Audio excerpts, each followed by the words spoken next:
Vijayawada university మంచి భవిష్యత్తు కోసం తెలుగు విద్యార్థులు ఇష్టపడే యూనివర్సిటీ. కాల్ 9059052378 9059052379.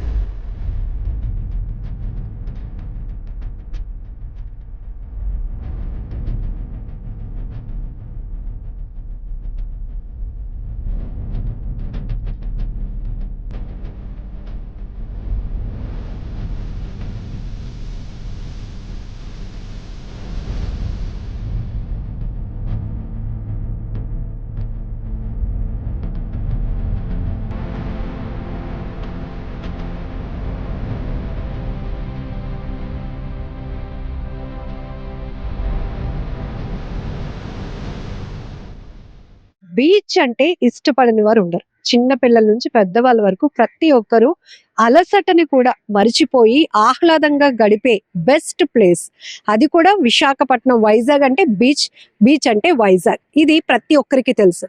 నాణానికి రెండు కోణాలు ఉన్నట్టే బీచ్ పరిస్థితి ఇప్పుడు కొన్ని చోట్ల ఎలా ఉందో ఆ అధ్వానమైన పరిస్థితిని మీరు విజువల్స్ లోనే చూస్తున్నారు. ఏకంగా జనరల్ గా మనకి బీచ్ కలర్ అనేటప్పటికీ బ్లూ కలర్ అని చిన్న పిల్లాడిని అడిగినా చెప్తారు. బట్ కొన్ని చోట్ల పర్యావరణం ఎంత దెబ్బతింటుందో మానవ మనుగడ వల్ల చెప్పడానికి బీచ్లు రంగు మారుతున్నాయి. ఒక్కొక్కసారి పసుపు రంగులో మారుతున్న బీచ్లు అని చెప్తాం, నలుపు రంగులోనికి మారుతున్న బీచ్లు అని చెప్తాం. ఇవన్నీ కూడా వింటుంటేనే చాలా ఆందోళన వేస్తుంది. ఏమైపోతుంది, పర్యావరణాన్ని మనం పరిరక్షించుకోకపోతే ఎలాంటి పరిస్థితుల్లోనికి మనం వెళ్ళిపోతామో చెప్పడానికి లయా రీసోర్స్ సెంటర్ నుంచి మంజుల గారు ఉన్నారు. ఇక్కడ ఉన్నటువంటి ఈ ప్రాబ్లం ని ప్రాబ్లం గా ఎప్పటి నుంచో చూపిస్తా ఉన్నాం. చాలా మంది పర్యావరణవేత్తలు మాట్లాడుతూనే ఉన్నారు. అయితే 2019 లో ఇక్కడ ఉన్నటువంటి సిచ్యువేషన్ ని నోటీస్ చేసిన మంజుల గారు దీనికి ఒక సొల్యూషన్, ప్రతిదానికి ఒక పరిష్కారం ఉంటేనే రిజల్ట్ ఉన్నట్టు మనం భావించవచ్చు. కాబట్టి ఏంటి దీనికి సంబంధించినటువంటి సొల్యూషన్ ఏంటి, మంజుల గారు ఇస్తున్న సజెషన్ ఏంటో కూడా చూద్దాం. సో 2019 లో మీరు ఇక్కడికి ప్లేస్ ని విజిట్ చేయటం, ఇక్కడ సరౌండింగ్స్ ఏరియాస్ ఉన్నటువంటి సిచ్యువేషన్ అంతా కూడా మీరు అబ్జర్వ్ చేశారు. ఏంటి చెప్తారు? అంటే మేము ఒక ప్లాన్ చేసామండి, విశాఖపట్నంకి సస్టైనబిలిటీ ప్లాన్ అని ఒకటి చేసాం. దాని ద్వారా మాకు అర్థం ఏమైందంటే ఈ మెయిన్ ఫీచర్ మనం ఏదైతే ప్రయారిటైజ్ చేయొచ్చు అనేది వి అనలైజ్. అప్పుడు మాకు అర్థమైంది ఈ నెట్వర్క్స్, ఈ గెడ్డలు అనేది మనం ఫోకస్ చేస్తే చాలా విషయాలది అడ్రస్ చేస్తుంది హోలిస్టిక్ గాని డిసైడ్ చేసాం. అది చేశాక ఒక స్టడీ చేసాం 2019లో అండ్ ఒక కాన్సెప్ట్ ప్రపోజ్ చేసాం. మనం ఇలాగా న్యాచురల్ ఫీచర్స్ వాడి ఇలాగ గెడ్డని మనం క్లీన్ చేసుకోవచ్చు. ఆ తర్వాత రెగ్యులేషన్స్ అవి కూడా చూసి ఇవి మనం అడ్రస్ చేస్తే మన గెడ్డలు ఇలాగ తయారవ్వచ్చు. ఇది పట్టిన గడ్డల్ని అందంగా మార్చుకోవచ్చు. సో బేసిక్ గా మన గెడ్డలు ఇప్పుడు చూస్తే ఎక్కడైనా మొత్తం చెత్త పడేసి ఉంటుంది. టూరిస్ట్ ప్లేస్ లా ఉంది. ఇదేమో రియాలిటీ అండి. ఇది కూడా మీరు చూడండి, ఇప్పుడు ఇలా ఉంది, ఇలాగ కదా మనం గమనిస్తుంటే.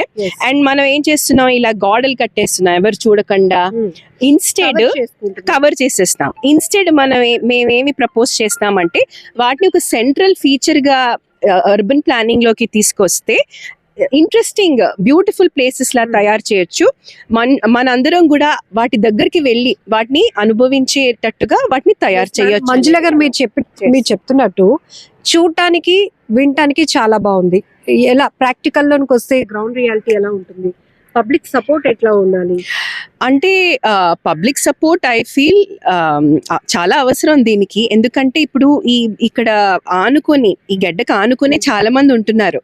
వాళ్ళతో కూడా మేము ఒక మీటింగ్ ఏర్పాటు చేసాం, వాళ్ళకి ఎలా అనిపిస్తుందని. ఇప్పుడు జాలరోళ్ళు ఉన్నారు, వాళ్ళతో మాట్లాడితే వాళ్ళు అంటారు మాకు చర్మ వ్యాధులు ఇలాంటివన్నీ వస్తున్నాయి, బికాజ్ ఇందులోకి కలుషితమైన వస్తువులన్నీ వస్తున్నాయి కాబట్టి అవన్నీ వాళ్ళు they are facing all of those issues అని చెప్పి. ఆ తర్వాత ఇంకొంచెం ముందుకు వెళ్తే ఎంబీపీ కాలనీ అటుపక్క చాలా వాసన వస్తుంది, మాకు తలుపులు మూసిపెట్టి ఉంచుకుంటున్నాం అని చెప్పి అంటున్నారు. సో అందరూ ఈ కష్టాలు భరిస్తున్నారు కానీ వాళ్ళు ఎంత అంటే they are trying to do something. So ఇప్పుడు మేము ఒక సొల్యూషన్ ఐడెంటిఫై చేసింది ఏంటంటే ఒక పైలట్ లాగా చేద్దాం, ఒక 1 కిలోమీటర్ స్ట్రెచ్ లో ఇవి ఇంప్లిమెంట్ చేద్దాం. లైక్ రెగ్యులేషన్ స్ట్రిక్ట్ గా కొంచెం ఎన్ఫోర్స్ చేసి ఆ తర్వాత చిన్న మెజర్స్ పెట్టి ఆ వాటర్ ని ఎలాగ క్లీన్ చేయొచ్చు, ట్రాష్ ఎలాగ అవాయిడ్ చేసి వాటర్ ని ఎలా క్లీన్ చేయొచ్చు, అది మనం చేయగలిగితే. మీ రీసెర్చ్ లో ఇక్కడ ఎంత వరకు ఇలాంటి గెడ్డల వల్ల సిటీ బ్యూటిఫికేషన్ పాడవడమే కాదు, మనుషుల యొక్క ఆరోగ్యం కూడా దెబ్బతింటుంది. ఇవన్నీ మనం చూస్తున్నాం ప్రాక్టికల్ గా. అండ్ ఫిషర్మెన్ కమ్యూనిటీతో మీరు మాట్లాడినప్పుడు వాళ్ళు కూడా చాలా విషయాలు మీ ఫోకస్ కి తీసుకొచ్చారు. బట్ ఇక్కడ ఇలా వాటర్ బీచ్ లో కలిసి మురికి నీరు నల్లగా మారిపోతుంది ఓషన్ అంతా. దానివల్ల వచ్చే ప్రభావం ఏంటి అంటే బేసికలీ వాళ్ళ హెల్త్, ఇందాక నేను చెప్పినట్టుగా వాళ్ళ హెల్త్ ఎఫెక్ట్ అవుతోంది. అది మనకి డేటా లేదు, అది ఒకటి కలెక్ట్ చేసుకోవచ్చు. We can get a sense of ఎలాగా చేంజ్ అయింది అనేది మనకి డేటా ఉన్నంత కాలం వీ కెన్ అనలైజ్ దట్. ఇంకొకటి ఏంటంటే ఈ వాటర్ మన సముద్రంలోకి వెళ్ళినప్పటికీ అది వెళ్ళి మరీన్ మన ఫిష్, మన మరీన్ ఈకో సిస్టమ్ అంతటిని డిస్టర్బ్ చేస్తుంది. సో ఇంకొకటి వాళ్ళే అన్నారు మనకి ఇప్పుడు ఇక్కడ వెళ్తున్న నీళ్లు ఆ ఫిష్ ని ఎఫెక్ట్ చేస్తాయి. ఆఫ్ కోర్స్ ప్లాస్టిక్ ఇవన్నీ వెళ్తున్నాయి, సో అవి కన్సూమ్ అవుతున్నాయి. ప్లస్ రా సీవేజ్ అవి కన్సూమ్ చేస్తే వచ్చిన డెట్రిమెంట్స్ అన్ని మన ఆహారంలోకి వస్తాయి. ఎందుకంటే we are all eating, buying those fish and eating them. So అది దాంతో కూడిన సమస్య. సో ఇదంతా హోలిస్టిక్ గా, అంటే మనం ఇది ఒక భాగం అనుకుంటాం కానీ ఇవన్నీ ఇంటర్ కనెక్టెడ్ అండి. సో ఇది మనం అందుకనే సెంట్రల్ గా ఇది మేము ఎంచుకున్నాం. If we fix this public health పరంగా, this will solve a lot of our problems.